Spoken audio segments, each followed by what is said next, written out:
Mujer joven se casa con un anciano de 80 años por su herencia millonaria. Se queda en shock al leer el testamento frente a todos. Antes de comenzar la historia, comenta aquí abajo desde qué ciudad estás viendo este video. No olvides suscribirte al canal y dejar tu like. Buena historia a todos. La brisa marina acariciaba las ventanas de la imponente villa de Jaime Echeverría, un respetado empresario del sector automovilístico cuyo nombre resonaba con autoridad en toda Cantabria. A sus 78 años, había construido un imperio desde cero, convirtiendo un pequeño taller mecánico heredado de su padre en una de las cadenas de concesionarios más prósperas del norte de España. Sin embargo, toda esa fortuna parecía vacía ahora que Carmen, su amada esposa, ya no estaba a su lado. Cada mañana, Jaime despertaba en aquella cama demasiado grande para él solo, extendiendo instintivamente la mano hacia el lado que durante 52 años había ocupado Carmen. El vacío que encontraban sus dedos era un recordatorio cruel de su nueva realidad. Se incorporaba lentamente, sus articulaciones protestando ante el movimiento, y contemplaba el mar Cantábrico desde el ventanal de su habitación.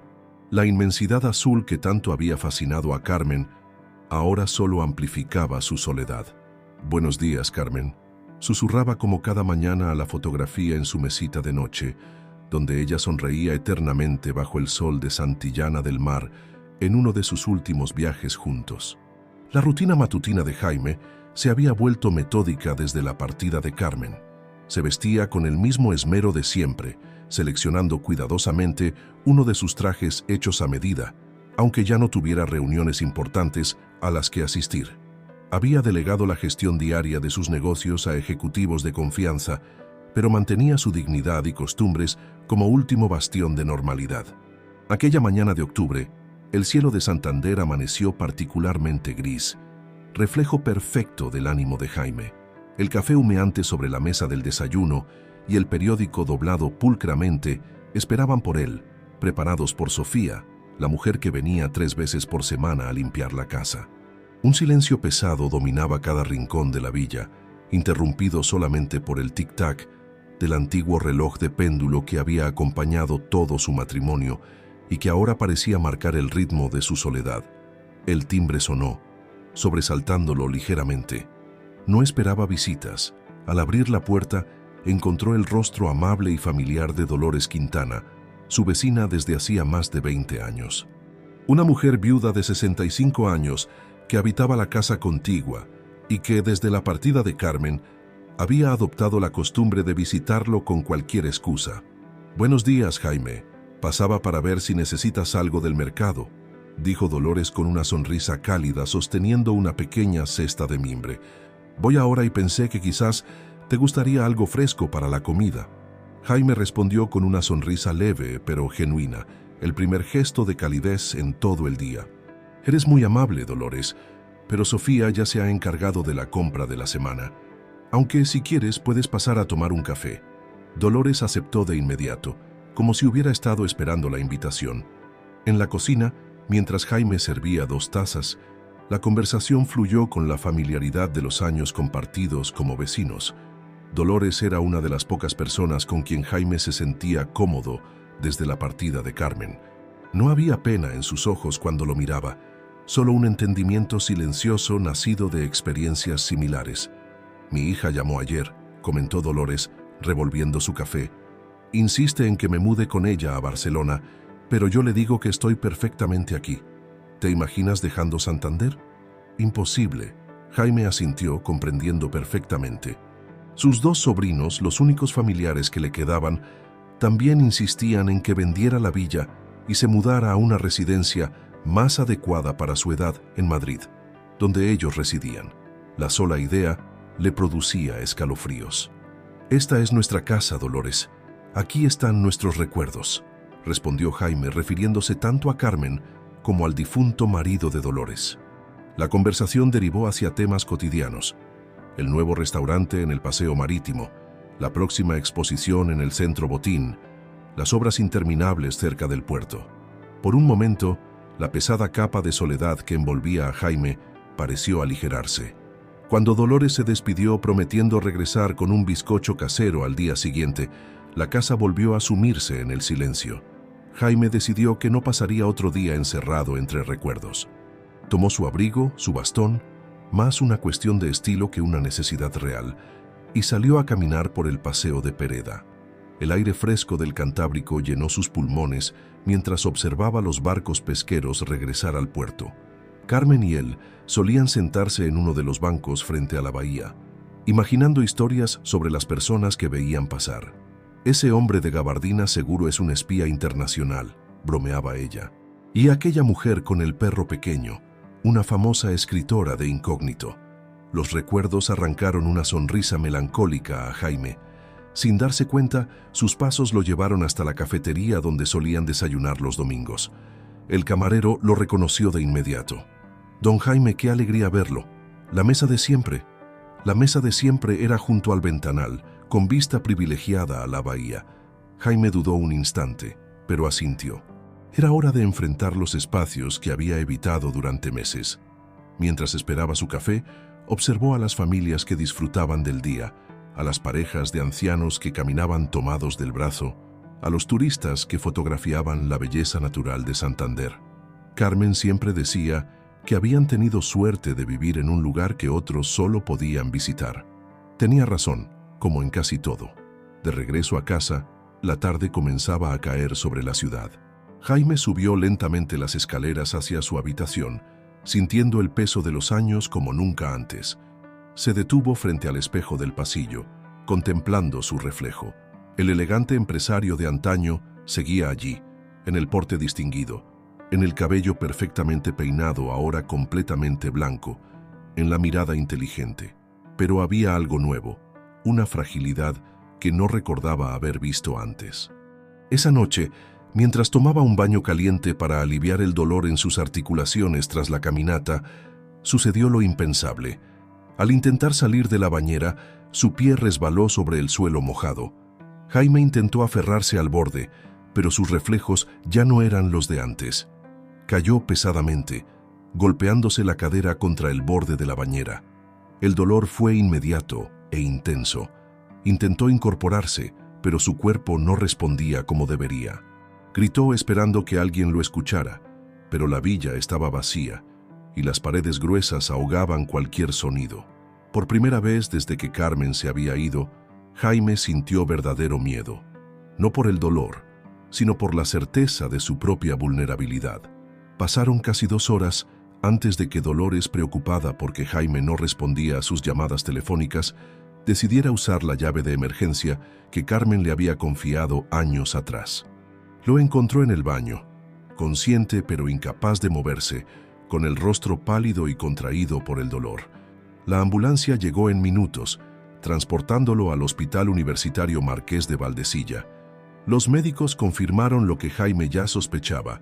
Había sufrido una fractura de cadera que requeriría cirugía y un largo periodo de rehabilitación.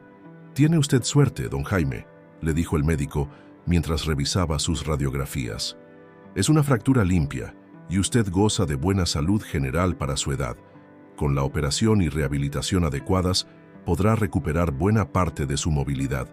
Pero mientras esperaba en aquella fría habitación de hospital, Jaime no podía dejar de pensar en lo que significaba realmente aquel accidente.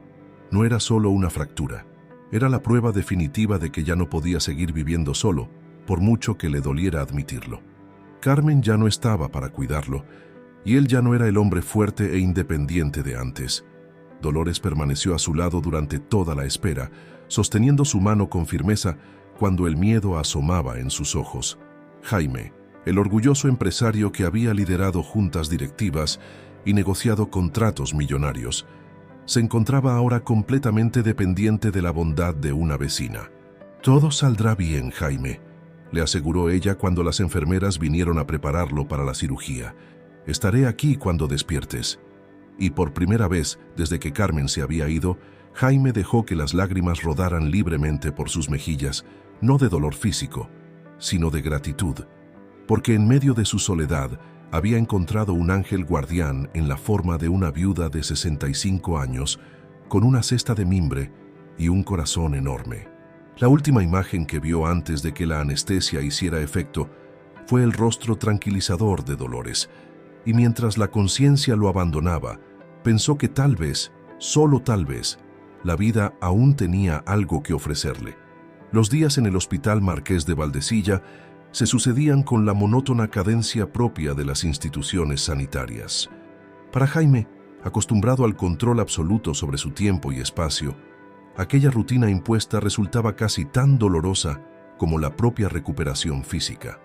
Las mañanas comenzaban temprano con la ronda de enfermeras, seguidas por fisioterapeutas que lo instaban a realizar ejercicios que despertaban punzadas de dolor en su cadera recién operada.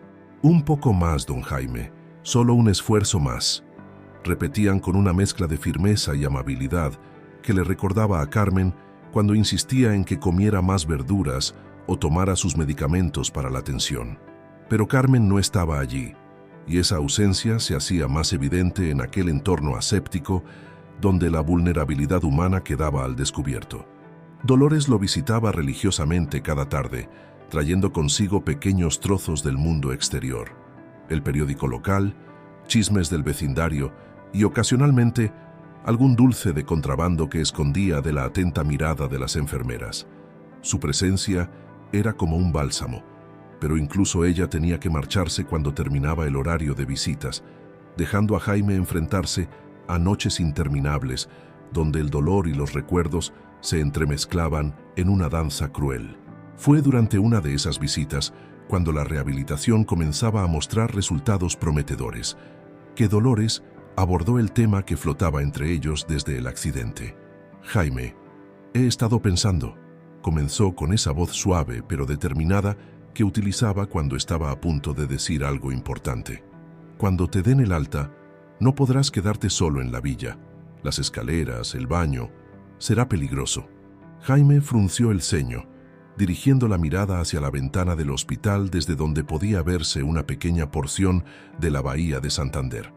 «No pienso irme a una residencia, Dolores, ni tampoco a Madrid con mis sobrinos», respondió con firmeza. «Esa casa es lo último que me queda de Carmen. Cada rincón, cada mueble...» «Lo sé, Jaime, lo sé», le interrumpió ella, colocando una mano reconfortante sobre su brazo. «Nadie está sugiriendo que abandones tu hogar, pero necesitarás ayuda, al menos durante la recuperación». Dolores hizo una pausa, como midiendo cuidadosamente sus siguientes palabras. «Yo podría pasarme más a menudo, por supuesto, pero tengo a mi hermana enferma en Laredo, a quien visito 3 días a la semana. Creo que deberías considerar contratar a una cuidadora profesional, alguien que esté ahí cuando yo no pueda». Jaime se tensó visiblemente ante la sugerencia. La idea de un extraño en la intimidad de su hogar, manejando sus cosas, invadiendo el espacio que había compartido con Carmen, le resultaba profundamente perturbadora. Sin embargo, la caída en el baño había dejado una huella más profunda que la fractura física. Había quebrado su ilusión de autosuficiencia. «Podría ser temporal», añadió Dolores, interpretando correctamente su silencio, «solo hasta que estés completamente recuperado». Tras varios días de deliberación interna y conversaciones con el equipo médico, Jaime finalmente accedió. El médico que lo atendía, un hombre de mediana edad con el don de la franqueza, había sido particularmente convincente. «Don Jaime, no se trata solo de la fractura», le había dicho. «A su edad, vivir completamente solo conlleva riesgos. Una persona que lo ayude con la medicación, la higiene y las comidas no es un lujo, es una necesidad». Así, 3 semanas después del accidente, Jaime regresó a su villa con un andador, un programa estricto de rehabilitación y la promesa de Dolores de ayudarle a encontrar a alguien adecuado que lo asistiera durante su recuperación. El reencuentro con su hogar fue agridulce.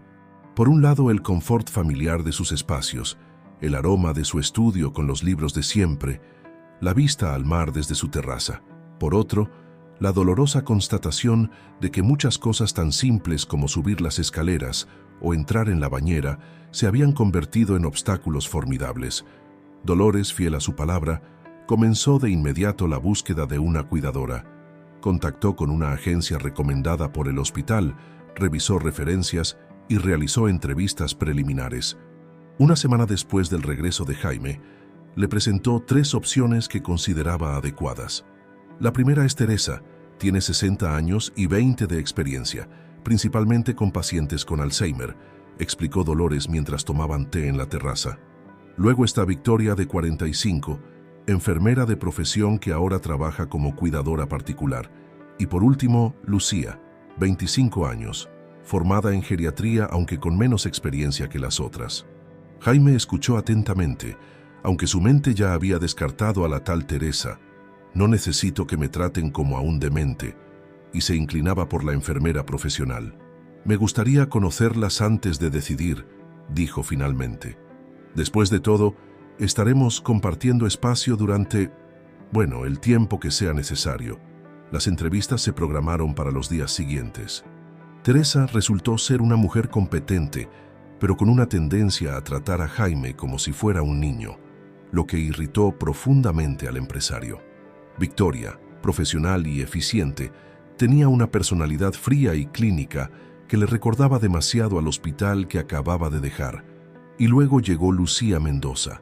La joven que se presentó en su puerta aquella tarde lluviosa de noviembre distaba mucho de la imagen mental que Jaime se había formado. Esperaba a alguien con el aspecto típico de una cuidadora: uniforme blanco, zapatos ortopédicos, expresión de eficiencia profesional. En su lugar, encontró a una muchacha menuda de grandes ojos expresivos y sonrisa cálida, vestida con sencillez pero elegancia, que lo saludó con una mezcla perfecta de respeto y naturalidad. «Es un placer conocerlo, don Jaime», dijo mientras estrechaba su mano con firmeza. «Dolores me ha hablado maravillas de usted». Durante la entrevista, sentados en el salón principal con vistas a la bahía, Lucía demostró poseer no solo los conocimientos técnicos necesarios para el puesto, sino también una sensibilidad especial que cautivó a Jaime casi de inmediato. Hablaba con pasión sobre su formación en geriatría, sobre la importancia de tratar a las personas mayores con dignidad y respeto, no como pacientes, sino como individuos con una historia y una identidad valiosa. «Mi abuelo fue mi mejor amigo», confesó Lucía cuando Jaime le preguntó por qué había elegido esa profesión. «Cuando enfermó, pasé mucho tiempo cuidándolo. Descubrí que tenía un don para conectar con las personas mayores, para ver más allá de sus limitaciones físicas y apreciar toda la sabiduría y experiencia que poseen». Había algo en la forma en que Lucía hablaba, en cómo sostenía la mirada sin intimidación, pero con respeto, que resonaba profundamente en Jaime. No fue hasta después, cuando la joven ya se había marchado, que identificó qué era. Lucía lo miraba como a una persona completa, no como a un anciano frágil o un caso médico. «Me gusta la chica», le comentó a Dolores por teléfono esa misma noche. «Tiene algo especial». Al otro lado de la línea, Dolores guardó un silencio más largo de lo habitual antes de responder. «Sí, parece muy competente», dijo finalmente, «aunque quizás demasiado joven e inexperta para un caso como el tuyo. Victoria tiene mucha más experiencia y...» «He tomado mi decisión, Dolores», interrumpió Jaime con ese tono que utilizaba en sus juntas directivas cuando daba un tema por zanjado. «Lucía empezará mañana mismo».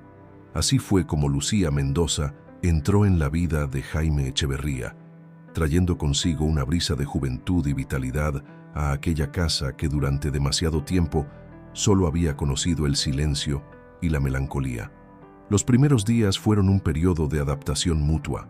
Jaime, celoso de su intimidad, tuvo que acostumbrarse a la presencia constante de otra persona en espacios que consideraba sagrados. Lucía, por su parte, demostró un tacto excepcional, encontrando el difícil equilibrio entre brindar la ayuda necesaria y respetar la independencia y dignidad de su paciente. Establecieron una rutina que incluía ejercicios de rehabilitación por la mañana, paseos progresivamente más largos por el paseo marítimo y sesiones de lectura donde, para sorpresa de Jaime, descubrieron gustos literarios similares. «No puedo creer que hayas leído a Delibes», comentó Jaime una tarde, genuinamente impresionado después de una conversación sobre El Camino. «Las jóvenes de tu edad suelen preferir esas novelas románticas o de vampiros que veo en los escaparates». Lucía sonrió con un brillo divertido en los ojos. «Las apariencias engañan, don Jaime. Quizás yo tampoco soy lo que esperaba de una cuidadora». Y tenía razón. Con cada día que pasaba, Lucía demostraba ser mucho más que una simple asistente. Era una excelente conversadora, una buena cocinera. Había insistido en preparar algunas comidas típicas de su Asturias natal que resultaron deliciosas. Y sobre todo, tenía el don de hacer que Jaime se sintiera escuchado y valorado. Pronto, su presencia en la casa pasó de ser una necesidad médica a convertirse en un bálsamo para el alma. Las risas volvieron a resonar en aquellas paredes. Las conversaciones durante las cenas se alargaban hasta bien entrada la noche, y Jaime comenzó a esperar con ilusión el amanecer, algo que no le sucedía desde la partida de Carmen. Dolores observaba esta transformación con una mezcla de alegría y preocupación. Por un lado, el cambio en Jaime era evidente y positivo. Había recuperado color en las mejillas, interés por sus antiguos pasatiempos, incluso había retomado algunas llamadas de negocios con sus directivos.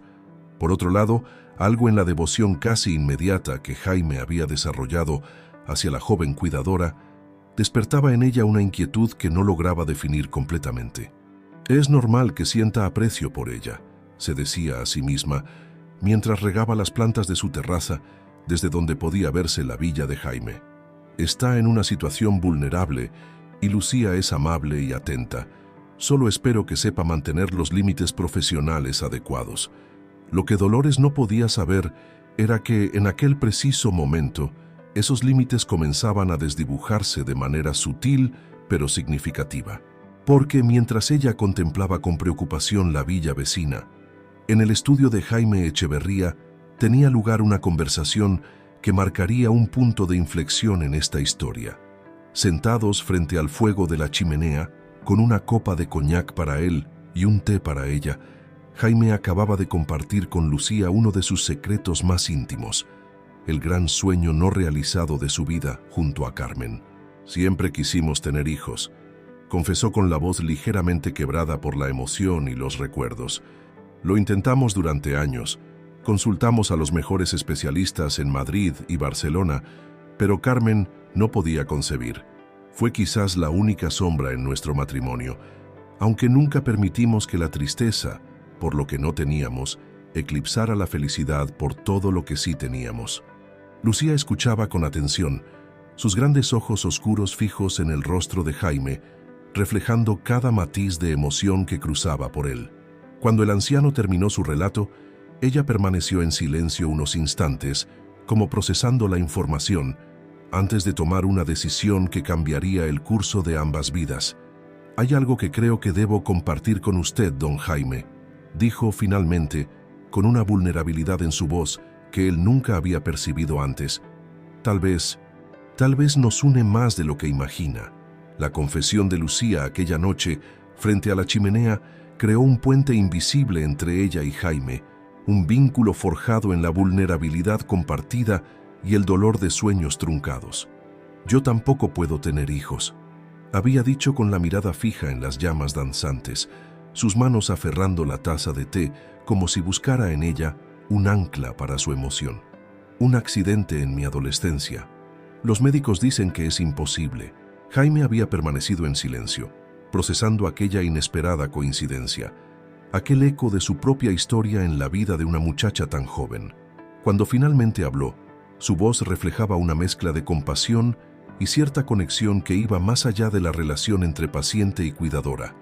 «Lo siento mucho, Lucía. A tu edad debe ser aún más difícil». Ella había asentido, permitiendo que una lágrima solitaria rodara por su mejilla. Un gesto tan contenido como elocuente que conmovió a Jaime hasta lo más profundo. «A veces pienso que la vida es injusta», continuó ella.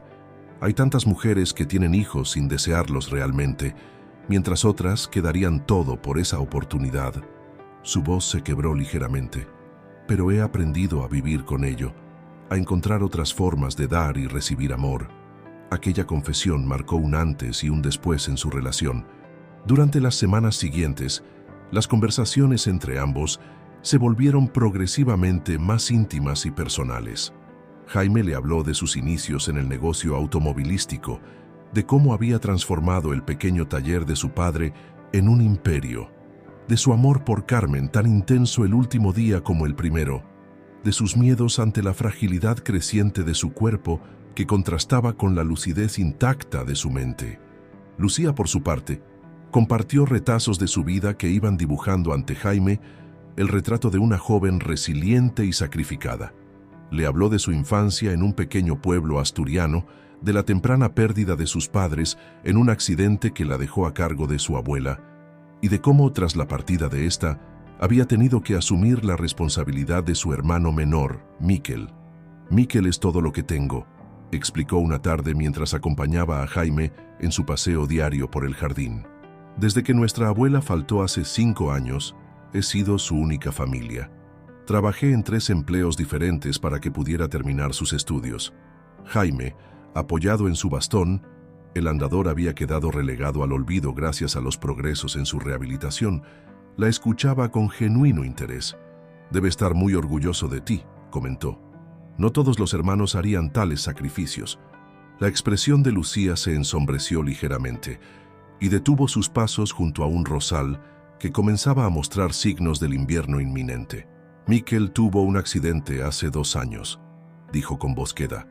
«Trabajaba en la construcción para ayudarme con los gastos y cayó desde un andamio. La lesión medular fue grave». Jaime sintió que el corazón se le encogía ante aquella nueva tragedia en la vida de la joven. «Lo siento mucho, Lucía. No tenía idea. Los médicos dicen que podría volver a caminar con la cirugía adecuada», continuó ella, con un destello de esperanza iluminando momentáneamente su rostro. «Hay un especialista en Barcelona que ha desarrollado una técnica revolucionaria, pero…» No necesitó terminar la frase. Jaime entendió perfectamente. Una operación así estaría fuera del alcance de los recursos de una joven cuidadora. «¿Cuánto costaría esa operación?», preguntó directamente, con el pragmatismo propio del empresario acostumbrado a abordar problemas con soluciones concretas. Lucía pareció sorprendida por la pregunta. «Don Jaime, no le he contado esto para…» Lo sé», la interrumpió él con un gesto tranquilizador. «Pero me gustaría saberlo». «Alrededor de 80.000 euros», respondió finalmente, con una mezcla de resignación y vergüenza, incluido el tratamiento postoperatorio y la rehabilitación. «Llevo 3 años ahorrando cada céntimo, pero a este ritmo…» Su voz se apagó dejando la frase en el aire. Jaime asintió pensativamente. Una suma considerable para alguien como Lucía, pero una cantidad casi insignificante para él. La idea de ayudarla cruzó por su mente como un relámpago, iluminando posibilidades que no había considerado antes. Sin embargo, algo lo detuvo.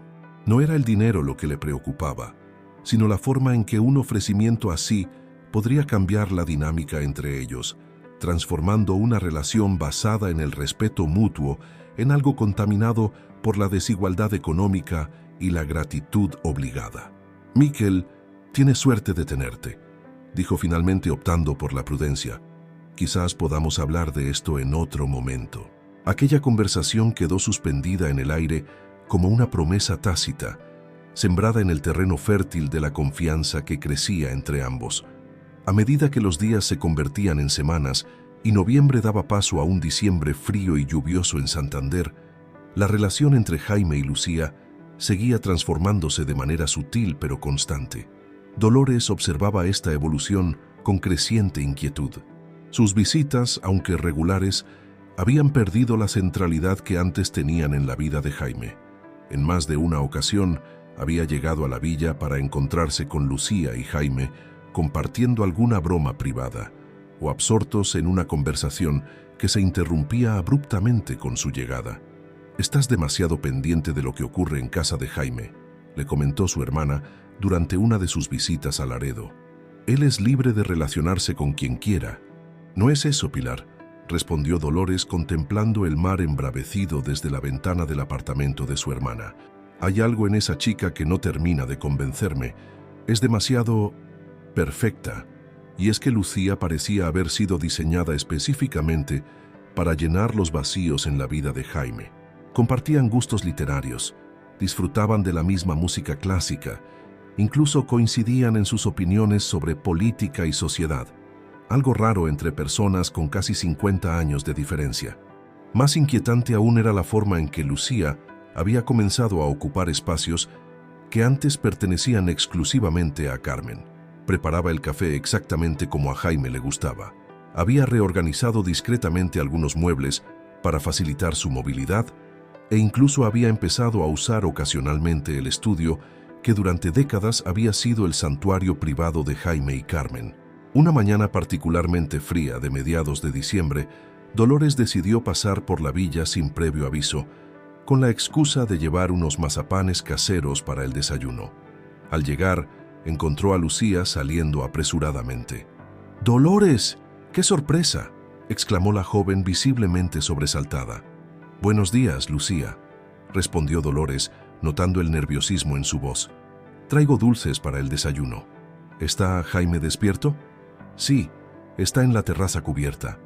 Acabo de servirle el café», explicó Lucía ajustándose el abrigo. «Me temo que tengo que salir por un asunto personal urgente. Volveré en un par de horas». Antes de que Dolores pudiera indagar más, la joven se despidió con una sonrisa rápida y se alejó calle abajo. Había algo en su actitud que intensificó las sospechas de Dolores. Jaime la recibió con evidente alegría, aunque Dolores no pudo evitar notar ciertos cambios sutiles. Un nuevo suéter que no recordaba haberle visto antes, un perfume diferente en el ambiente, pequeños detalles que hablaban de una influencia creciente en la vida de su amigo.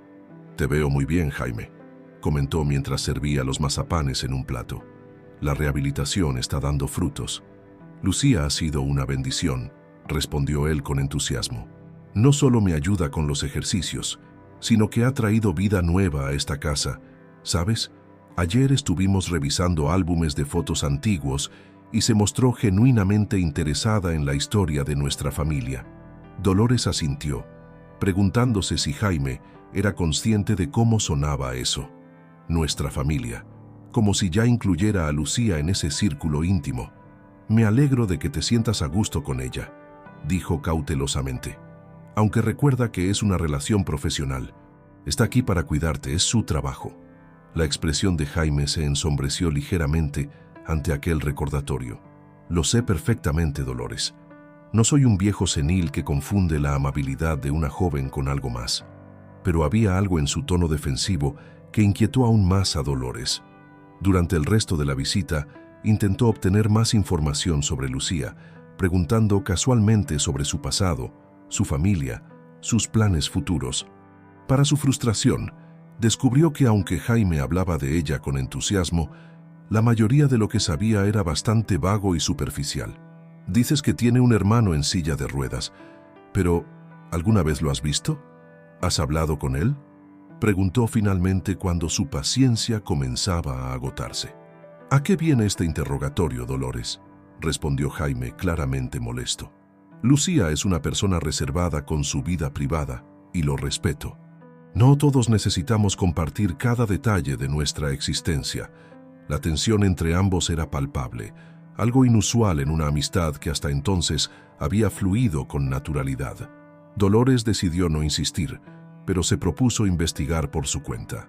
No podía explicar racionalmente su inquietud, pero años de experiencia le habían enseñado a confiar en su intuición, y ahora todas sus alarmas internas sonaban con fuerza.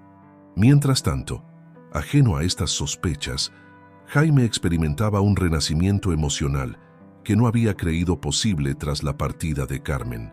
La presencia de Lucía había transformado su casa de un mausoleo de recuerdos en un espacio nuevamente lleno de vida.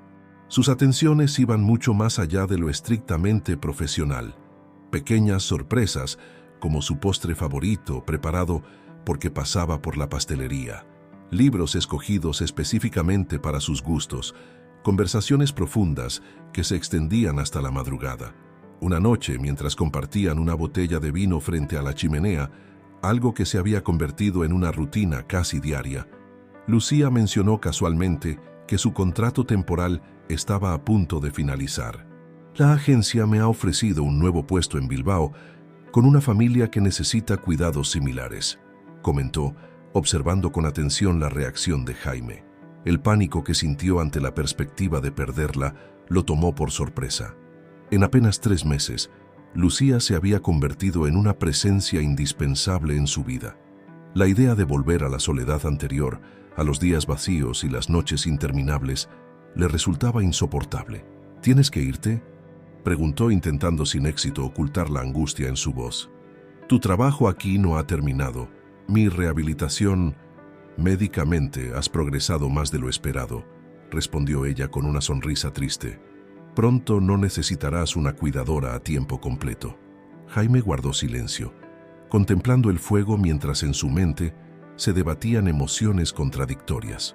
Finalmente, tomó una decisión que cambiaría irrevocablemente el curso de sus vidas. No quiero que te vayas, Lucía, dijo con voz queda pero firme. No como mi cuidadora, sino como mi compañera. La propuesta quedó flotando en el aire, cargada de implicaciones que ninguno de los dos verbalizó completamente. Lucía lo miró con una mezcla de sorpresa y algo más, una emoción que Jaime no supo identificar. Don Jaime, yo no sé qué decir, respondió finalmente. La diferencia de edad, lo que pensaría la gente. A mi edad, Lucía, uno aprende que la opinión ajena es el menor de los problemas, interrumpió él con una sonrisa serena. He vivido lo suficiente para saber lo que quiero, y lo que quiero es no volver a la soledad. Lo que Jaime no podía saber era que, mientras este intercambio tenía lugar en la calidez de su sala de estar, a pocos kilómetros de allí, en un modesto apartamento del centro de Santander, otra conversación se desarrollaba en términos muy diferentes. Las cosas van según lo planeado, decía Lucía al teléfono, su voz completamente transformada, despojada de la dulzura y calidez que mostraba ante Jaime. El viejo está completamente embobado. Creo que es el momento de pasar a la siguiente fase. Al otro lado de la línea, la voz grave de un hombre respondía con impaciencia. Ya era hora. Esta farsa se está alargando demasiado. ¿Cuánto crees que vale realmente toda su fortuna? Millones, Diego. El imperio automovilístico por sí solo es una mina de oro, sin contar las propiedades y las inversiones. Todo será nuestro muy pronto, te lo prometo. ¿Y qué hay de la vecina entrometida? ¿Sigue husmeando? Lucía suspiró con fastidio. Dolores sospecha algo, pero no tiene pruebas. Además, Jaime confía ciegamente en mí. Elegirá creerme a mí antes que a ella. La conversación continuó unos minutos más, afinando detalles de un plan que llevaba meses en marcha. Cuando finalmente colgó, Lucía se acercó a la ventana, contemplando las luces de Santander con una sonrisa calculadora. Todo estaba saliendo según lo previsto. El accidente de Jaime había sido un golpe de suerte inesperado que había acelerado sus planes, permitiéndole entrar en su vida mucho antes de lo que había anticipado. La historia del hermano paralítico, la infertilidad, la infancia difícil, todas eran mentiras cuidadosamente elaboradas para crear un vínculo emocional con el anciano. Lucía había investigado minuciosamente la vida de Jaime antes de acercarse a él, aprendiendo sobre sus gustos, sus hábitos, sus sueños truncados. Había modelado su personalidad para convertirse en la compañera perfecta, en el consuelo ideal para su soledad. Y ahora, finalmente, estaba a punto de dar el golpe maestro. Al día siguiente, regresó a la villa con una expresión cuidadosamente compuesta de vulnerabilidad y emoción. Encontró a Jaime en su estudio, revisando algunos documentos. He estado pensando toda la noche en tu propuesta, dijo, sentándose frente a él con las manos ligeramente temblorosas. Tengo miedo, Jaime, miedo de lo que siento por ti, miedo de lo que pueda pasar, pero también sé que nunca he sentido por nadie lo que siento cuando estoy contigo. Jaime sintió que el corazón le daba un vuelco. A sus 78 años, experimentaba nuevamente las emociones de un adolescente, la anticipación, la esperanza. ¿Eso significa?, preguntó, dejando la frase en el aire. Significa que sí, respondió ella, permitiendo que una lágrima resbalara por su mejilla. Quiero estar contigo, Jaime, no como tu cuidadora, sino como tu compañera, tu apoyo, mi esposa, completó él, tomando sus manos entre las suyas. Cásate conmigo, Lucía. Aquellas palabras, pronunciadas con la convicción que solo otorga una vida de decisiones firmes, sellaron el destino de ambos. En los ojos de Jaime brillaba la ilusión de un nuevo comienzo. En los de Lucía, oculta tras una máscara de emoción, la satisfacción de quien ve su trampa cerrarse perfectamente sobre su presa. La noticia del compromiso entre Jaime Echeverría y su joven cuidadora se propagó por Santander con la velocidad de un incendio forestal. En los cafés del Paseo Pereda, en las boutiques de la calle Juan de Herrera, en los corrillos formados tras la misa dominical en la catedral, no se hablaba de otra cosa. Las reacciones oscilaban entre el escándalo, la incredulidad y una maliciosa diversión ante lo que muchos consideraban el último capricho de un anciano acaudalado. 53 años de diferencia, murmuraban las señoras de la alta sociedad santanderina, calculando minuciosamente la brecha generacional como quien suma los ingredientes de una receta. Podría ser su nieta. El dinero compra compañía, pero no juventud, sentenciaban otros con afilada crueldad.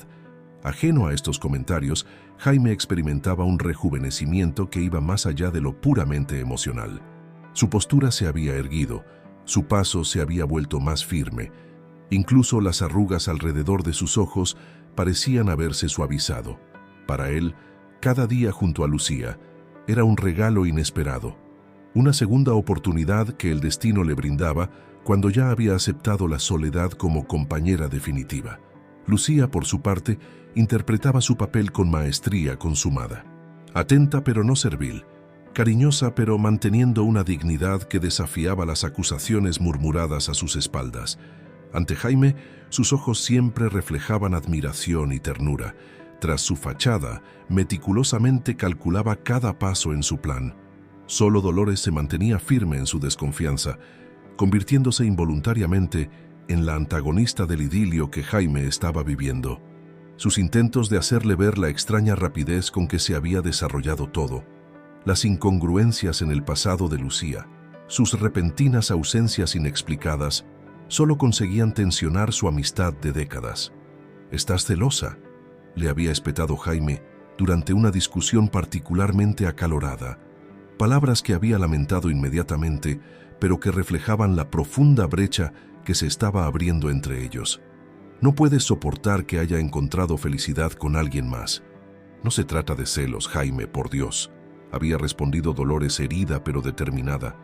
«Estoy preocupada por ti. Todo ha sucedido demasiado rápido. ¿Qué sabes realmente de ella?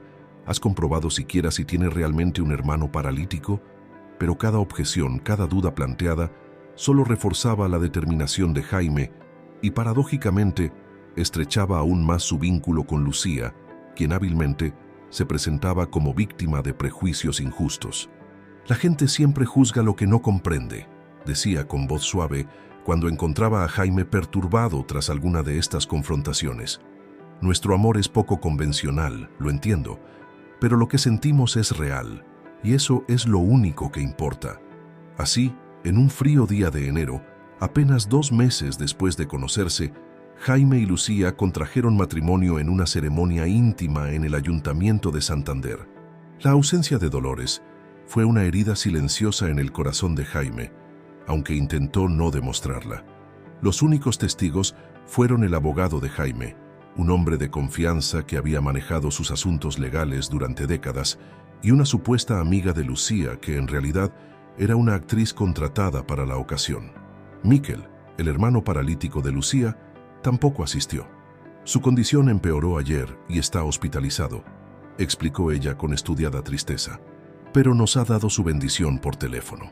Tras la ceremonia, en lugar de un viaje de novios tradicional, la salud de Jaime no permitía largos desplazamientos.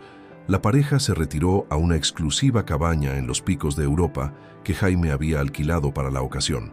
Allí, rodeados por la majestuosa belleza del paisaje cantábrico, pasaron una semana que Jaime describiría después como los días más felices que recuerdo desde mis primeros años con Carmen. Una comparación que, de haber podido oírla, habría hecho revolverse a su difunta esposa en su tumba. Fue durante esa semana de aparente felicidad conyugal cuando comenzaron a manifestarse los primeros cambios sutiles en el comportamiento de Lucía. Las atenciones constantes que habían caracterizado su etapa como cuidadora empezaron a espaciarse. Las largas conversaciones nocturnas frente a la chimenea se acortaron con excusas de cansancio. Las muestras de afecto físico nunca abundantes pero sí presentes, se volvieron cada vez más escasas. Jaime, inmerso en la burbuja de su felicidad tardía, apenas notó estos cambios inicialmente. Atribuía cualquier distanciamiento al natural ajuste a la vida matrimonial, a la fatiga del viaje, incluso a su propia inexperiencia en comenzar una relación a una edad tan avanzada. El regreso a Santander trajo consigo un nuevo ritmo de vida. La villa, que siempre había reflejado el gusto sobrio y elegante de Carmen, empezó a transformarse bajo la influencia de Lucía. Nuevos muebles reemplazaron a algunas antigüedades familiares. Demasiado oscuros, cariño, hacen que la casa parezca un museo. Las paredes de varios espacios recibieron colores más vivos. Necesitamos alegría en nuestro hogar. Y hasta el dormitorio principal fue remodelado completamente. Un espacio nuevo para nuestro nuevo comienzo.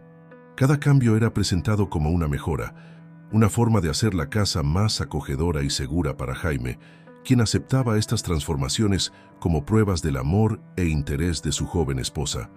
Lo que no podía ver era cómo, pieza a pieza, recuerdo a recuerdo, la presencia de Carmen estaba siendo sistemáticamente borrada de aquel espacio. Mientras tanto, Dolores observaba estos cambios desde la distancia que ahora se había impuesto entre ella y su viejo amigo. Las pocas veces que se encontraban, casualmente en el mercado o durante algún paseo por el paseo marítimo, la conversación se mantenía en un nivel de cortesía superficial que resultaba doloroso para ambos. Sin embargo, su preocupación no había disminuido. Por el contrario, había crecido hasta convertirse en una certeza. Algo no encajaba en toda aquella situación. Impulsada por esta convicción, Dolores comenzó una investigación personal sobre el pasado de Lucía. Contactó con la agencia que supuestamente la había recomendado, solo para descubrir que si bien Lucía había trabajado para ellos brevemente, su currículum estaba plagado de referencias imposibles de verificar. El pequeño pueblo asturiano donde decía haber nacido existía, pero nadie allí recordaba a una familia con su apellido. Y lo más inquietante, no había rastro alguno de un hermano llamado Miquel, paralítico o no. Armada con estos descubrimientos, Dolores intentó obtener una reunión privada con Jaime, pero se encontró con un muro infranqueable. Lucía había comenzado a filtrar sus llamadas, a extraviar sus notas, a arreglar compromisos convenientemente coincidentes con los intentos de Dolores por ver a Jaime a solas. La situación se volvió insostenible una tarde de febrero, cuando Dolores, desesperada, se presentó sin aviso en la villa. Lucía la recibió en el vestíbulo, bloqueando físicamente su paso hacia el interior de la casa. «Jaime está descansando», dijo con una sonrisa que no alcanzaba sus ojos. «Ha tenido un día agotador. Necesito hablar con él urgentemente», insistió Dolores. «Es un asunto personal. Todo lo que concierna a mi esposo me concierne a mí», respondió Lucía, enfatizando deliberadamente las palabras «mi esposo». «Puedes decírmelo a mí». «Creo que sabes perfectamente que eso no es posible», replicó Dolores, manteniendo la compostura a duras penas. «Por favor, Lucía, solo 5 minutos». La máscara de cortesía de Lucía se deslizó momentáneamente, revelando una dureza que Dolores nunca había visto en ella. «Escúchame bien, Dolores», dijo en voz baja pero clara. «Jaime es ahora mi marido. Yo soy su familia. Tu época como figura central en su vida ha terminado. Acepta la realidad y sigue adelante con tu vida». Antes de que Dolores pudiera responder, la puerta se cerró suavemente pero con firmeza ante ella. Se quedó allí, en el umbral de la casa donde tantas veces había sido bienvenida, sintiendo una mezcla de indignación y genuino temor por el bienestar de su amigo. Lo que Dolores no podía saber es que, en ese preciso momento, Jaime experimentaba sus propias dudas en la soledad de su estudio. Desde su regreso a Santander tras la breve luna de miel, había notado cambios sutiles pero significativos en Lucía. Su esposa, antes siempre atenta y presente, ahora parecía constantemente distraída, absorta en llamadas telefónicas que interrumpía abruptamente cuando él entraba en la habitación, ocupada con compromisos que nunca especificaba claramente. «Es normal», se decía a sí mismo.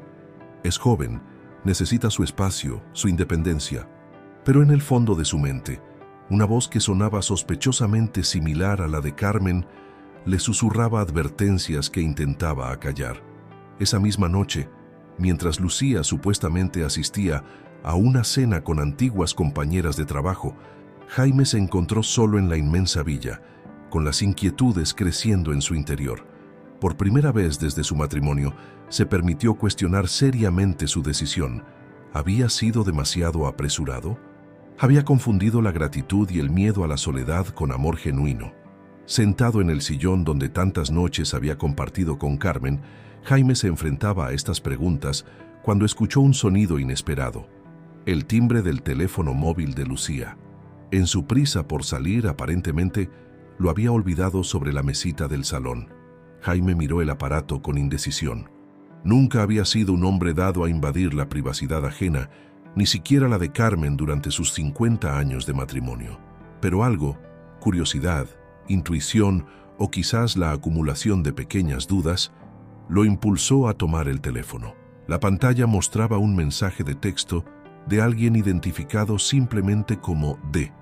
El contenido, visible sin necesidad de desbloquear el aparato, hizo que el mundo de Jaime se detuviera en seco. ¿Cuándo vas a decirle sobre el embarazo? No podemos seguir esperando eternamente. Ya tenemos al comprador para la mansión cuando el viejo la palme. El impacto de aquellas palabras fue físico, como un puñetazo directo al esternón que le robó momentáneamente la capacidad de respirar. Embarazo, comprador, cuando el viejo la palme. Cada palabra era una puñalada que desgarraba el frágil velo de ilusión que había construido alrededor de su matrimonio. Con manos temblorosas, ahora impulsado por una determinación nacida de la traición, Jaime desbloqueó el teléfono. Para su sorpresa, no tenía contraseña. O Lucía era increíblemente descuidada, o, y esta posibilidad le resultaba aún más dolorosa, estaba tan segura de su control sobre él que ni siquiera consideraba necesario proteger sus secretos. La conversación completa con D confirmó sus peores temores. No solo Lucía estaba embarazada de otro hombre, un tal Diego que aparentemente era su pareja desde hacía años, sino que su matrimonio era parte de un elaborado plan para apoderarse de su fortuna. El hermano paralítico, la infertilidad, toda la historia de su vida. Mentiras cuidadosamente construidas para manipular sus emociones y ganar su confianza. El plan sigue en marcha, decía Lucía en uno de los mensajes. Estoy modificando su testamento poco a poco. Ya he conseguido que firme un poder notarial para la gestión de sus cuentas. En unos meses, todo será nuestro.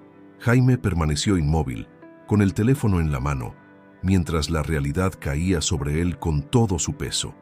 La traición no era solo personal, era calculada, fría, metódica. Habían estudiado sus debilidades, su soledad, su anhelo por conexión humana, y habían construido una trampa perfecta alrededor de esos elementos. El dolor inicial dio paso lentamente a una ira fría, contenida, que no había experimentado nunca antes. Jaime Echeverría no había construido un imperio desde cero siendo ingenuo o débil. Bajo la apariencia del amable anciano se escondía el hombre de negocios astuto que había sobrevivido a crisis económicas, competidores despiadados y traiciones corporativas. Con una calma que habría sorprendido incluso a Carmen, colocó el teléfono exactamente donde lo había encontrado. Luego, caminando con deliberada lentitud hacia el teléfono fijo, marcó un número que no había utilizado en meses. «¿Dolores?», dijo cuando respondieron al otro lado. «Necesito verte. Ahora». Una hora más tarde, sentados en una discreta cafetería del centro de Santander, lejos de oídos indiscretos, Jaime le contó todo a Dolores. Su voz, inicialmente quebrada por la humillación y el dolor, fue ganando firmeza a medida que compartía el alcance de la manipulación de Lucía. Dolores escuchó sin interrumpir, sin la más mínima señal de «te lo dije» en su rostro o palabras. Cuando Jaime terminó su relato, simplemente extendió sus manos sobre la mesa y tomó las de él, ofreciendo en ese gesto toda la comprensión y apoyo que las palabras no podían expresar adecuadamente. «¿Qué piensas hacer?», preguntó finalmente. Jaime contempló su taza de café, ahora frío e intacto, antes de responder. «No le daré la satisfacción de verme destruido. dijo con una determinación que iluminó momentáneamente sus ojos cansados. Ni a ella ni a su cómplice. Carmen me enseñó que la mejor respuesta ante la maldad no es más maldad, sino actuar con integridad. Dolores asintió, reconociendo en aquellas palabras la sabiduría de su difunta amiga. ¿Y cuál es el plan? Primero, asegurar lo que realmente importa, respondió Jaime, su mente de estratega empresarial trabajando a plena capacidad. Mañana mismo veré a mi abogado para cambiar mi testamento. Lucía cree que estoy modificándolo gradualmente a su favor, pero se llevará una sorpresa. Y luego se detuvo, como sopesando una decisión difícil. Y luego esperaré. Actuaré como si nada hubiera cambiado. Quiero ver hasta dónde está dispuesta a llegar con esta farsa. Jaime, no creo que eso sea bueno para tu salud, intervino Dolores, genuinamente preocupada. La tensión, el engaño constante. Necesito tiempo, insistió él. Tiempo para asegurarme de que todas las piezas están en su lugar, de que no pueda impugnar el testamento más adelante, alegando que no estaba en pleno uso de mis facultades mentales. La mirada que intercambiaron contenía décadas de confianza y afecto mutuo. Finalmente Dolores asintió. Estaré a tu lado en cada paso, prometió, y esta vez no dejaré que me aparten. Lo que ninguno de los dos podía imaginar en ese momento era que el destino tenía sus propios planes. Planes que alterarían dramáticamente el curso que Jaime había trazado para su venganza. La primavera llegó a Santander con una explosión de color que contrastaba cruelmente con la oscuridad que habitaba ahora en el corazón de Jaime. Cada mañana se levantaba con la pesada conciencia de vivir una mentira, de compartir techo y mesa con quien había orquestado el engaño más doloroso de su vida. Actuaba con una normalidad estudiada, ofreciendo sonrisas que no alcanzaban sus ojos, respondiendo a caricias que ahora le provocaban repulsión, manteniendo conversaciones triviales mientras su mente trabajaba incansablemente en los detalles de su contraplan. Lucía, inmersa en su propia red de mentiras, no detectó el cambio sutil en la mirada de su esposo. Atribuía su ocasional distanciamiento a la edad, a achaques pasajeros, o simplemente al natural desgaste de la novedad en cualquier relación. Su confianza en el éxito de su plan era tal que no consideraba posible un escenario donde Jaime hubiera descubierto la verdad. Mientras tanto, fiel a su palabra, Jaime había visitado a su abogado don Martín Velasco, un hombre tan discreto como competente que lo había representado durante más de 3 décadas. «Lo que me pides es muy serio, Jaime», había comentado don Martín después de escuchar la situación completa. «¿Estás absolutamente seguro de esto?»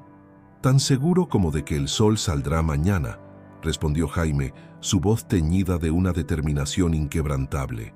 «Quiero que el Nuevo Testamento sea inexpugnable, que no haya posibilidad alguna de que pueda impugnarlo después». Durante las 2 semanas siguientes, Jaime y don Martín trabajaron meticulosamente en el nuevo documento. Cada cláusula fue redactada con precisión quirúrgica, cada disposición respaldada por la previsión de posibles objeciones legales futuras. El resultado fue un testamento que reflejaba no solo la distribución de bienes que Jaime deseaba, sino también su filosofía vital, sus valores más profundos. La distribución era clara. El 50% de sus bienes se destinaría a la creación de una fundación para asistir a personas mayores en situación de soledad, que llevaría el nombre de Carmen, el 30% para Dolores, incluyendo la propiedad de la villa donde ahora vivía, un 10% para el supuesto hermano de Lucía, Miquel, destinado específicamente a cubrir los gastos de la operación que necesitaba y su rehabilitación posterior. Para Lucía, aparentemente nada. Pero Jaime, en un acto de refinada justicia poética, había incluido una cláusula especial. Establecía un fideicomiso para el hijo nonato de Lucía, del que ahora tenía conocimiento. Este fideicomiso recibiría el 10% restante de su fortuna, pero con condiciones muy específicas.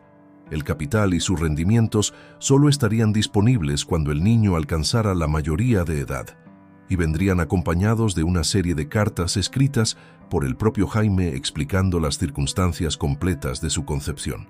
«Ese niño no tiene culpa alguna de las acciones de su madre», explicó a don Martín. Merece una oportunidad en la vida y también merece conocer la verdad cuando tenga edad para comprenderla. Junto con el testamento, Jaime había preparado también un detallado informe que documentaba todas las manipulaciones y mentiras de Lucía, respaldado por los mensajes que había fotografiado de su teléfono móvil y por la investigación que Dolores había realizado sobre su pasado. Este informe quedaría en manos de don Martín, sellado, para ser abierto solo en caso de que el testamento fuera impugnado. Con estos asuntos legales resueltos, Jaime se enfrentaba ahora a la parte más difícil de su plan: seguir conviviendo con Lucía como si nada hubiera cambiado, mientras observaba cómo cada día se tejía más densamente la red de mentiras alrededor de él. Una tarde de abril, mientras tomaban el té en la terraza con vistas a la bahía, Lucía finalmente abordó el tema de su embarazo. «Jaime, tengo algo importante que decirte», comenzó con la expresión cuidadosamente compuesta de quien está a punto de compartir una gran noticia. Algo maravilloso e inesperado ha sucedido. Jaime, que había estado esperando este momento durante semanas, compuso su mejor expresión de curiosidad inocente. «¿De qué se trata, querida?». Lucía tomó aire, como preparándose para una revelación dramática. «Estoy embarazada», dijo finalmente, sus ojos fijos en los de Jaime para captar cada matiz de su reacción. Los médicos dijeron que era imposible, pero parece que la vida tenía otros planes para nosotros. La audacia de la mentira, la frialdad con que la presentaba, provocaron en Jaime una mezcla de náusea y admiración retorcida. Esta joven, que ahora lo miraba con fingida emoción, era, sin duda, una actriz consumada. «¿Embarazada?», repitió, permitiendo que su voz reflejara una incredulidad genuina, aunque por razones muy diferentes a las que Lucía suponía. «Pero, ¿cómo es posible? Los médicos lo llaman un embarazo milagroso», respondió ella, urdiendo la mentira sobre la marcha. «Ocurre a veces. Las condiciones que me diagnosticaron en la adolescencia deben haber mejorado de alguna manera». Jaime se levantó lentamente de su silla y caminó hacia el borde de la terraza, dando la espalda a Lucía momentáneamente para componer su expresión. Cuando se volvió, su rostro mostraba exactamente lo que ella esperaba ver: una mezcla de shock, incredulidad y finalmente una alegría cautelosa. «Un hijo», murmuró, permitiendo que su voz se quebrara ligeramente. «Después de tantos años deseándolo, es casi imposible de creer». Lucía se acercó a él y tomó sus manos entre las suyas, su rostro una máscara perfecta de felicidad compartida. «Será un nuevo comienzo para ambos», dijo con dulzura calculada. «Una familia, Jaime, lo que siempre quisiste». Esa noche, solo en su estudio mientras Lucía supuestamente descansaba por el bien del bebé, Jaime se permitió finalmente liberar la tensión acumulada durante aquella conversación. Sus manos temblaban ligeramente mientras servía un coñac que apenas probó. El nivel de engaño, la elaborada crueldad de usar contra él su sueño más profundo, le resultaba casi insoportable, pero también supo, con una claridad que solo la edad y la experiencia pueden otorgar, que no podía continuar indefinidamente con esta farsa. No era solo el desgaste emocional, su salud física comenzaba a resentirse. Las tensiones del engaño constante, sumadas a la edad avanzada y a la reciente recuperación de su fractura, estaban pasando factura a su corazón. Había tenido varios episodios de palpitaciones fuertes, momentos de mareo y una fatiga constante que no podía atribuirse únicamente al estrés.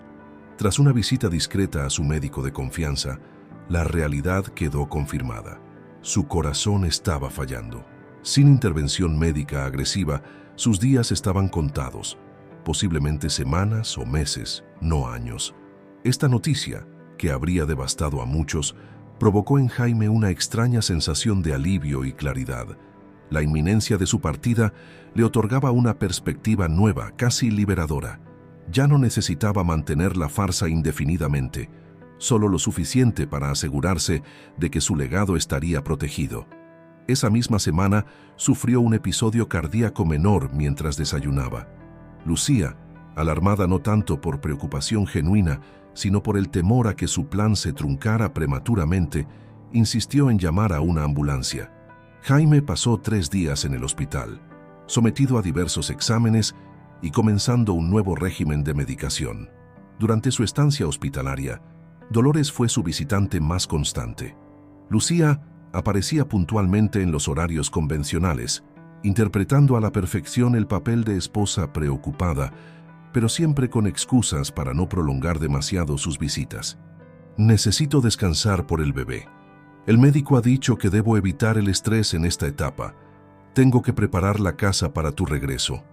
Una tarde, cuando estaban solos en la habitación del hospital, Jaime compartió con Dolores la noticia de su estado de salud. «No es justo», murmuró ella, las lágrimas que había contenido mientras estaba con él, fluyendo libremente ahora. «Después de todo lo que has pasado, merezcas paz. No, esto». Jaime tomó su mano con la fragilidad, pero también la firmeza que lo caracterizaba. «La vida rara vez es justa, querida amiga», respondió con una sonrisa serena. «Pero podemos elegir cómo respondemos a sus injusticias. Y yo he elegido». En los días que siguieron a su regreso del hospital, Jaime experimentó una extraña transformación interna.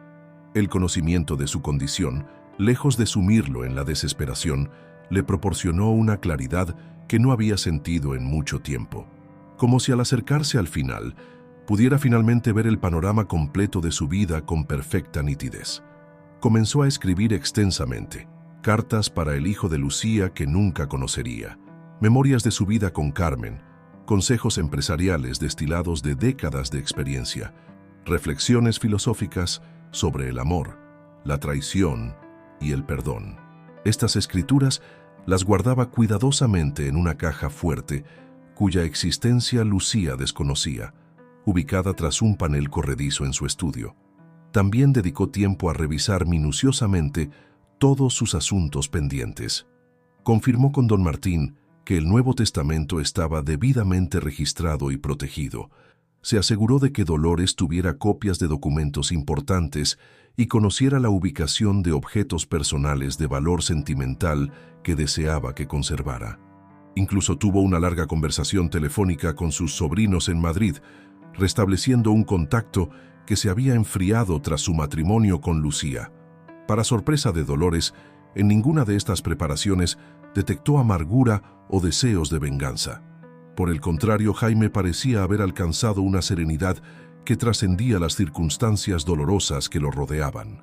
«No entiendo cómo puedes perdonarla después de lo que te ha hecho», comentó Dolores una tarde, mientras compartían un café en la pequeña cafetería junto al puerto que solían frecuentar antes de la llegada de Lucía.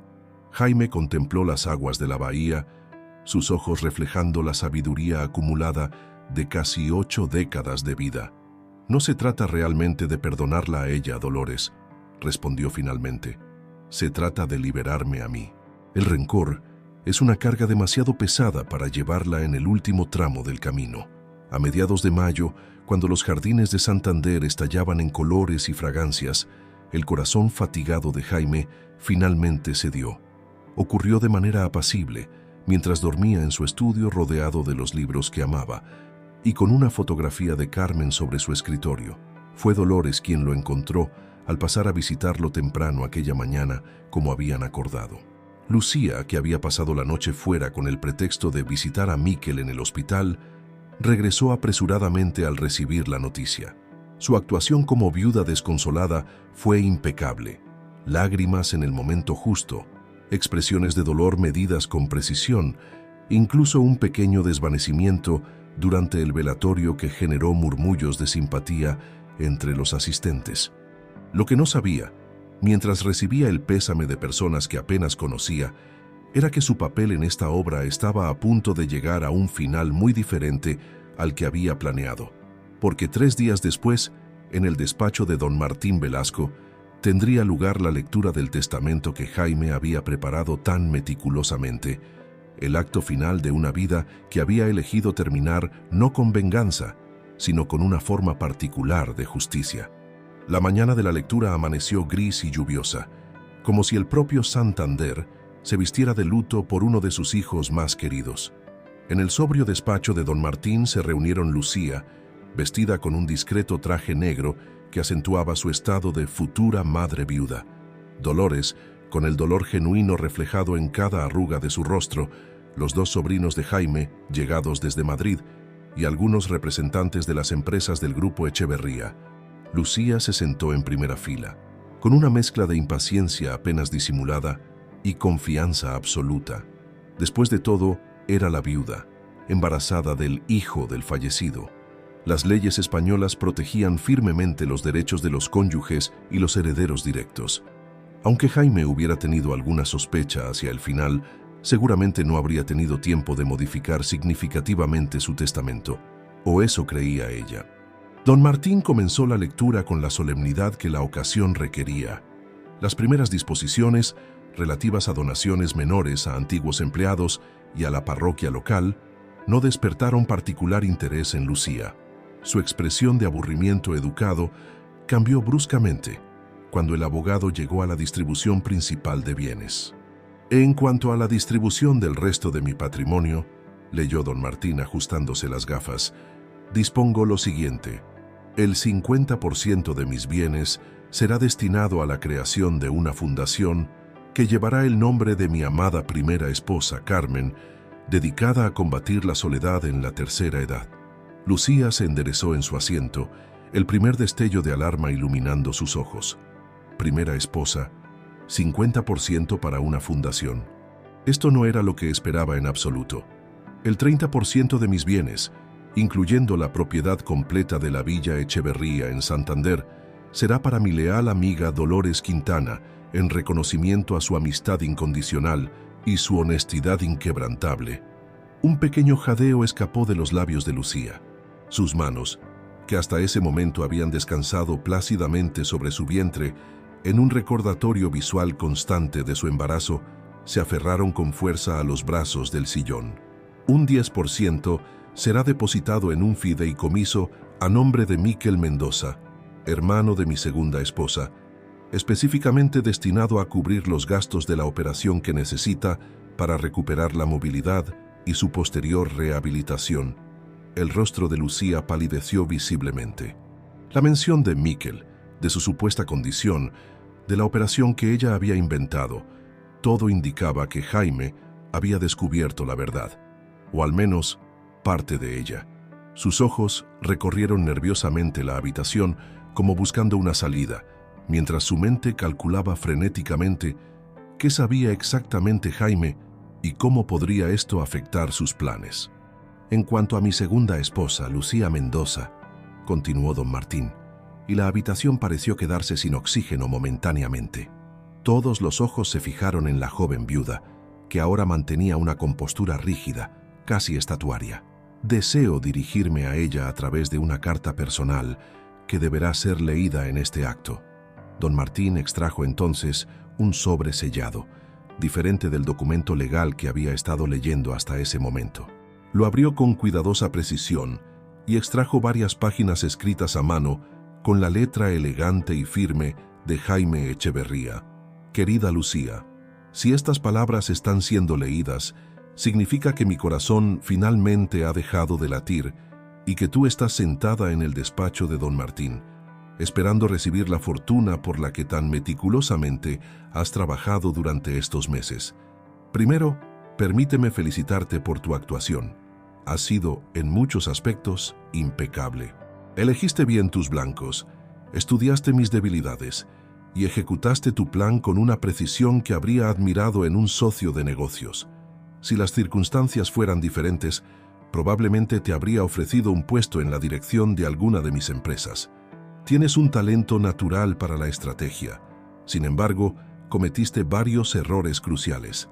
El primero y más grave fue subestimar el poder del amor verdadero. Carmen y yo compartimos 50 años de vida juntos.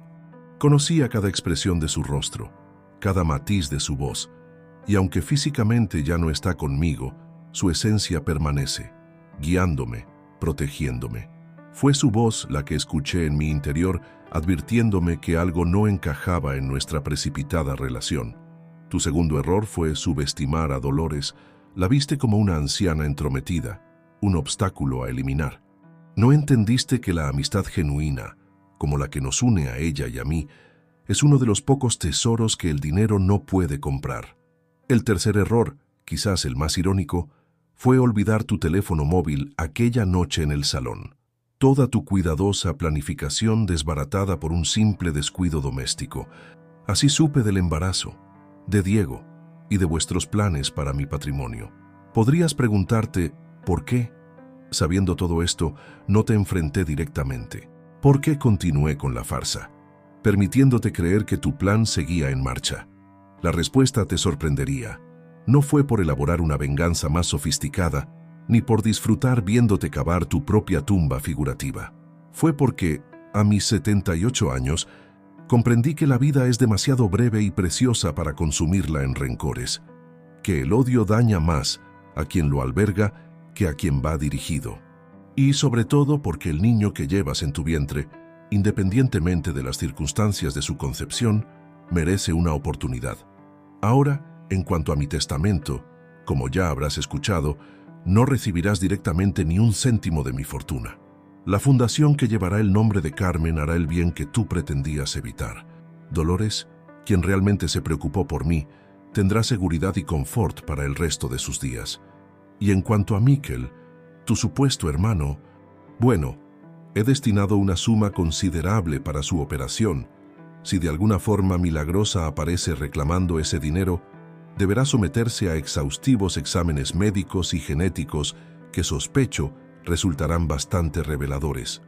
En cuanto a tu hijo, he establecido un fideicomiso que recibirá el 10% restante de mi patrimonio. Este fideicomiso estará administrado por personas de mi absoluta confianza, y los fondos solo serán accesibles cuando el niño cumpla la mayoría de edad. Junto con el dinero, recibirá también varias cartas que he escrito explicándole la historia completa de cómo sus padres se conocieron y las circunstancias que rodearon mi breve matrimonio con su madre. Quizás te preguntes por qué hago esto por un niño que no lleva mi sangre, fruto de una traición. La respuesta es simple. Porque él, a diferencia de ti y de su padre, es inocente. Merece una oportunidad de romper el ciclo de engaño y manipulación. Merece conocer la verdad y decidir por sí mismo qué clase de persona quiere ser. Lucía, en estos últimos meses de mi vida, mientras actuaba como si no supiera nada, mientras observaba cómo construías tu red de mentiras alrededor de mí, descubrí algo inesperado. Compasión. No por mí mismo, sino por ti. Porque cualquiera que necesite construir un engaño tan elaborado, manipular los sentimientos de un anciano solitario, está profundamente dañado de formas que el dinero no puede reparar. Mi último deseo para ti es que encuentres paz, que el nacimiento de tu hijo traiga a tu vida la honestidad y el amor genuino que has buscado en los lugares equivocados. Que algún día comprendas que la verdadera riqueza no se mide en propiedades o cuentas bancarias, sino en las vidas que tocamos positivamente, en el amor que damos sin condiciones, en el legado de bondad que dejamos tras nosotros. Con sinceridad y sin rencor, Jaime Echeverría. El silencio que siguió a la lectura de la carta fue tan denso que parecía tener presencia física en la habitación. Todos los ojos se dirigieron a Lucía, cuyo rostro había transitado por una sucesión vertiginosa de emociones: incredulidad, rabia, humillación y, finalmente, una extraña forma de derrota que la dejó visiblemente empequeñecida en su asiento. Don Martín se aclaró la garganta antes de continuar. «Hay un anexo final al testamento», dijo retomando el documento legal. «El 10% restante de mis bienes será depositado en un fideicomiso para el hijo nonato de Lucía Mendoza.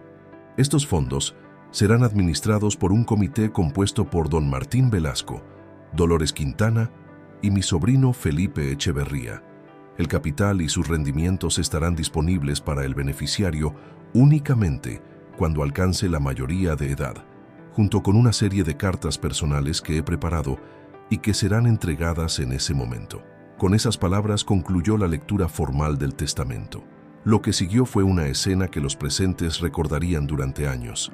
Lucía, levantándose con la dignidad artificial de quien ha perdido todo excepto su orgullo, caminando hacia la puerta sin dirigir una palabra ni una mirada a nadie.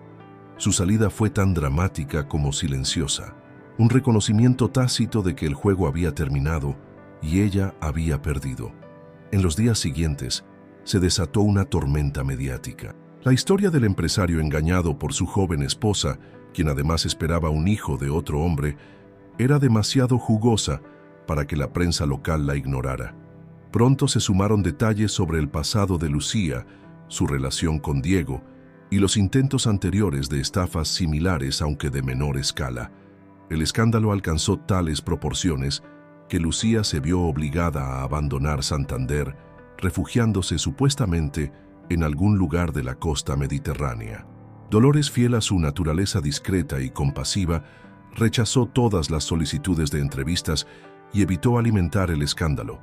Su preocupación principal era honrar adecuadamente la memoria de su amigo y comenzar a dar forma a la fundación que llevaría el nombre de Carmen.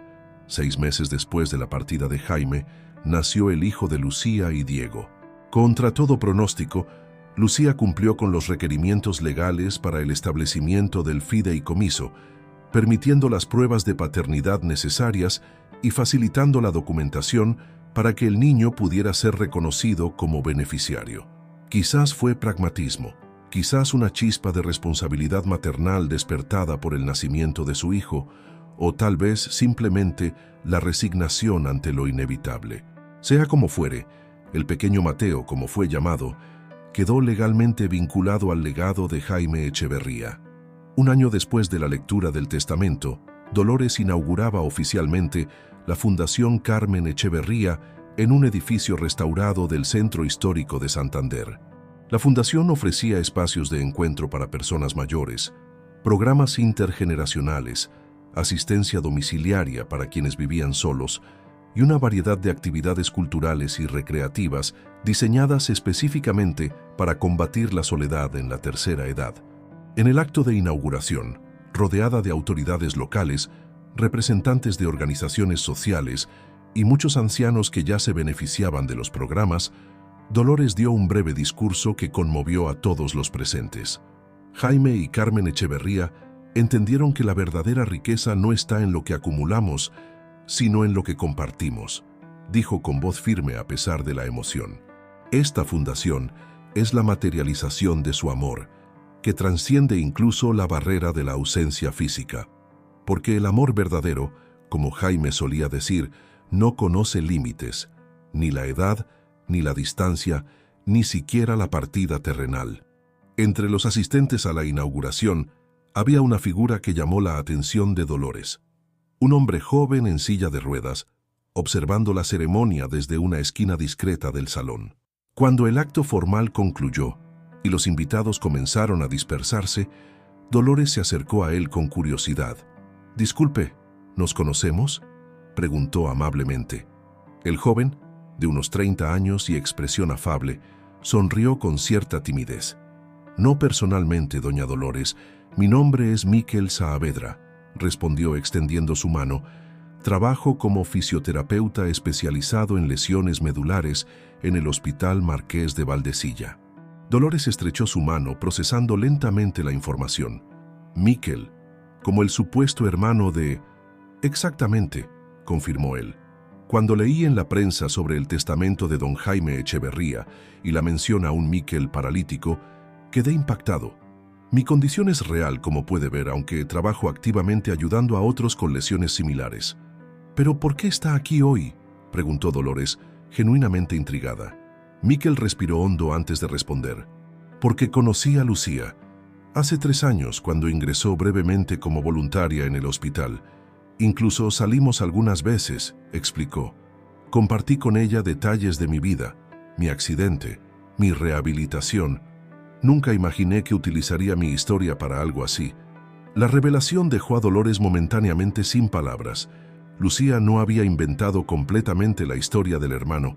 Había robado y adaptado la vida real de este joven para sus propósitos. «Cuando supe lo que había hecho, sentí que debía venir», continuó Miquel. «No para reclamar nada, por supuesto, solo para conocer qué tipo de hombre era don Jaime, qué clase de legado dejó. Quería entender por qué Lucía lo eligió como objetivo». Dolores observó al joven con una nueva comprensión. Había sinceridad en sus ojos, una integridad que contrastaba dramáticamente con la falsedad que había caracterizado a Lucía. «Don Jaime habría apreciado su honestidad», dijo finalmente. Le gustaría conocer más sobre él. Tengo algunas historias que quizás le interesen. Así comenzó una amistad inesperada entre Dolores y Miquel. Con el tiempo, el joven fisioterapeuta se involucró como voluntario en los programas de la Fundación, aportando su experiencia profesional y su propia vivencia para ayudar a personas mayores con movilidad reducida. Su presencia trajo una energía nueva y valiosa a la organización, una conexión viva con la historia que había dado origen a todo. Mientras tanto, en una pequeña ciudad costera cerca de Valencia, Lucía intentaba reconstruir su vida lejos del escándalo. El nacimiento de Mateo había despertado en ella emociones contradictorias, un amor maternal que nunca esperó sentir, mezclado con la amargura del fracaso y la humillación pública. Diego, incapaz de adaptarse al papel de padre y frustrado por el colapso de sus planes de riqueza fácil, había desaparecido antes de que el niño cumpliera 6 meses, dejándola verdaderamente sola por primera vez en su vida. La ironía no escapaba a Lucía. Ella, que había manipulado los sentimientos de un anciano solitario, ahora enfrentaba su propia soledad, agravada por la responsabilidad de un hijo y el peso de su pasado. Había encontrado trabajo como recepcionista en un pequeño hotel, un empleo modesto que apenas cubría sus necesidades básicas, pero que le permitía mantener un horario compatible con el cuidado de Mateo. En sus noches de insomnio, mientras observaba a su hijo dormir, Lucía se sorprendía pensando en Jaime. No en la fortuna que había perdido, sino en las palabras de su carta. Cualquiera que necesite construir un engaño tan elaborado está profundamente dañado de formas que el dinero no puede reparar. La frase reverberaba en su mente con una verdad que inicialmente había rechazado, pero que ahora, en la simpleza forzada de su nueva vida, comenzaba a comprender. Los años pasaron con la inexorable cadencia del tiempo. Mateo creció convirtiéndose en un niño dulce y curioso, ajeno a las circunstancias que habían rodeado su concepción. Lucía, contra todo pronóstico, encontró en la maternidad una redención que no había buscado. El amor por su hijo la transformó gradualmente, enseñándole una forma de conexión humana que nunca había experimentado, basada en la generosidad y no en la manipulación. En Santander, la Fundación Carmen Echeverría prosperaba bajo la dirección conjunta de Dolores y Miquel. Lo que había comenzado como un proyecto local se expandió hasta convertirse en un modelo de referencia nacional para programas de acompañamiento a personas mayores. La villa, que antes perteneciera a Jaime y Carmen, ahora hogar de Dolores, funcionaba parcialmente como sede administrativa de la Fundación, sus amplios jardines transformados en un espacio donde ancianos y jóvenes voluntarios compartían actividades y conversaciones. Una tarde de verano, cuando Mateo acababa de cumplir 17 años, Lucía recibió una carta con el membrete del despacho de don Martín Velasco. El contenido era breve y formal. En anticipación al 18º cumpleaños de Mateo, se solicitaba una reunión para discutir los detalles del fideicomiso establecido por don Jaime Echeverría. Esa noche, Lucía enfrentó la conversación que había postergado durante años. «Mateo, hay algo importante que debo contarte», comenzó mientras ambos cenaban en la pequeña terraza de su apartamento con vistas al Mediterráneo. «Sobre tu padre y sobre un hombre que dejó algo para ti». Durante las siguientes horas, con una honestidad que le habría resultado imposible años atrás, Lucía narró a su hijo la historia completa, su relación con Diego, el plan para engañar a Jaime, el descubrimiento de la verdad y la sorprendente respuesta del anciano. No omitió sus propias faltas, ni intentó justificar sus acciones. Mateo escuchó en silencio, su joven rostro reflejando una sucesión de emociones: incredulidad, confusión, decepción y finalmente una contemplativa calma que revelaba una madurez superior a sus años. «¿Por qué me cuentas esto ahora?», preguntó finalmente. «¿Por qué no esperar a que reciba las cartas que mencionas?». Lucía tomó las manos de su hijo entre las suyas, un gesto de vulnerabilidad que la antigua Lucía jamás habría permitido. «Porque mereces oírlo de mí primero», respondió con voz quebrada. «Porque he intentado durante todos estos años ser una madre distinta de la persona que fui entonces. Y porque, aunque suene extraño, se lo debo a Jaime. Un mes más tarde, madre e hijo viajaron a Santander. Para Lucía, regresar a la ciudad donde había ejecutado su mayor engaño y enfrentado su mayor fracaso requirió un coraje que no sabía que poseía. Para Mateo, era la oportunidad de conectar con una parte de su historia que hasta entonces había desconocido. La reunión en el despacho de don Martín, ya cercano a su jubilación pero determinado a completar este último capítulo de la historia, fue sobria y profesional. Se explicaron los términos del fideicomiso, se firmaron documentos y finalmente se entregó a Mateo un paquete sellado que contenía las cartas que Jaime había escrito para él. ¿Puedo preguntar algo?, dijo Mateo antes de concluir la reunión.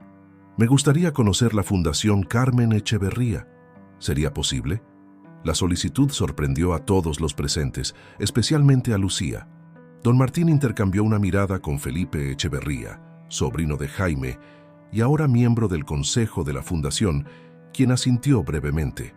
Por supuesto, respondió don Martín.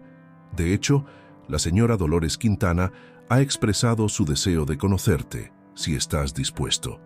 Así fue como esa misma tarde, Mateo y Lucía cruzaron el umbral de la que una vez fuera la imponente villa de Jaime Echeverría. El encuentro entre Dolores, ahora una venerable anciana de 82 años con la vitalidad intacta, y el joven Mateo, fue un momento cargado de significado para todos los presentes. Dolores observó al muchacho con curiosidad y sin hostilidad, buscando en sus rasgos ecos del pasado. «Tienes los ojos de tu madre», dijo finalmente con una sonrisa cálida, «pero hay algo en tu mirada, una serenidad que me recuerda a Jaime». Mateo, quien había leído las cartas de Jaime inmediatamente después de recibirlas, comprendía ahora la complejidad del hombre que, sin ninguna obligación biológica o moral, había elegido dejarlo un legado no solo material, sino también espiritual. La visita incluyó un recorrido por las instalaciones de la fundación, donde Mateo pudo ver de primera mano el impacto positivo que el legado de Jaime tenía en la vida de tantas personas. Observó con particular interés el trabajo de Miquel con los ancianos que sufrían limitaciones de movilidad, la dedicación que ponía en ayudarles a mantener su independencia y dignidad. Al final del día, en un momento a solas en el jardín, Dolores se dirigió a Lucía directamente por primera vez. «Nunca pensé que te vería de nuevo en este lugar», dijo, sin agresividad pero con franqueza. Lucía sostuvo su mirada, reuniendo el valor que había cultivado durante años de reflexión y arrepentimiento silencioso. «Yo tampoco lo imaginé», respondió honestamente, «pero mi hijo merecía conocer esta parte de su historia, y quizás yo necesitaba cerrar este círculo». Dolores asintió, una comprensión tácita pasando entre las dos mujeres. «Jaime siempre tuvo razón sobre una cosa», dijo la anciana, mirando hacia donde Mateo conversaba animadamente con Miquel. «Tu hijo es verdaderamente inocente de todo esto, y parece un joven extraordinario». «Lo es», confirmó Lucía con una mezcla de orgullo maternal y humildad recién adquirida. «Es lo mejor que he hecho en mi vida, y cada día me esfuerzo por ser digna de él». El silencio que siguió no fue incómodo, sino contemplativo, como si ambas mujeres reconocieran el extraño y sinuoso camino que había unido sus vidas. En los años siguientes, Mateo estableció una relación especial con la Fundación Carmen Echeverría. Utilizó parte del fideicomiso para estudiar trabajo social, especializándose eventualmente en programas para combatir el aislamiento social en personas mayores. Cuando cumplió 25 años, propuso a la Fundación un proyecto innovador que combinaba tecnología y apoyo humano para conectar ancianos con jóvenes voluntarios, creando puentes generacionales que beneficiaban a ambos grupos. Lucía, aunque mantuvo cierta distancia respetuosa con Santander y los círculos asociados con Jaime, encontró su propia forma de redención. Con el apoyo silencioso de su hijo, estableció un pequeño programa en Valencia para mujeres en situaciones vulnerables, enseñándoles habilidades prácticas que les permitían conseguir independencia económica. Nunca mencionaba su pasado a las mujeres que ayudaba, pero cada una de ellas recibía de Lucía una atención genuina que nacía de su propia experiencia con la soledad y la desesperación. Una década después de la primera visita de Mateo a la fundación, Dolores, ya en sus 90 años pero con la lucidez intacta, recibió una carta especial. Era una invitación para la inauguración de una nueva ala en la sede valenciana del programa de Lucía. Lo que captó su atención no fue tanto la invitación en sí, sino el nombre elegido para esta nueva instalación. Espacio Jaime Echeverría, para segundas oportunidades. Dolores no pudo asistir personalmente debido a su avanzada edad, pero envió a Miquel como representante de la fundación.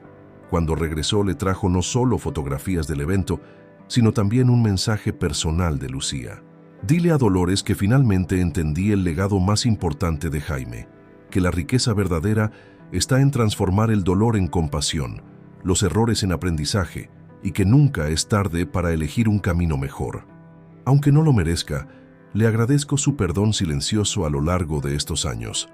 Sentada en la terraza de la villa, contemplando el mismo paisaje que Jaime y Carmen habían amado, Dolores sonrió con la sabiduría serena de quien ha vivido lo suficiente para ver cómo la vida completa sus propios círculos de maneras inesperadas. «Tenías razón, Jaime», murmuró al atardecer cantábrico. «El perdón libera a quien lo ofrece tanto como a quien lo recibe». Y aunque nadie más podía oírla, Dolores sintió una brisa cálida acariciar su rostro, como si de alguna forma, desde algún lugar más allá de la comprensión humana, sus viejos amigos le estuvieran haciendo saber que también ellos habían encontrado su paz. Fin de la historia. Muchas gracias por acompañarnos hasta el final de esta emotiva historia. Si la travesía de Jaime, Lucía y Mateo tocó tu corazón, no olvides suscribirte a nuestro canal para recibir más relatos que exploran las complejidades del alma humana. Cada me gusta nos anima a seguir creando historias que, como esta, nos recuerdan que siempre hay espacio para la redención y el perdón, incluso en las circunstancias más dolorosas. ¿Qué te pareció el giro final? ¿Crees que Lucía merecía una segunda oportunidad? Comparte tus pensamientos en los comentarios y regresa mañana para descubrir una nueva historia que te conmoverá profundamente.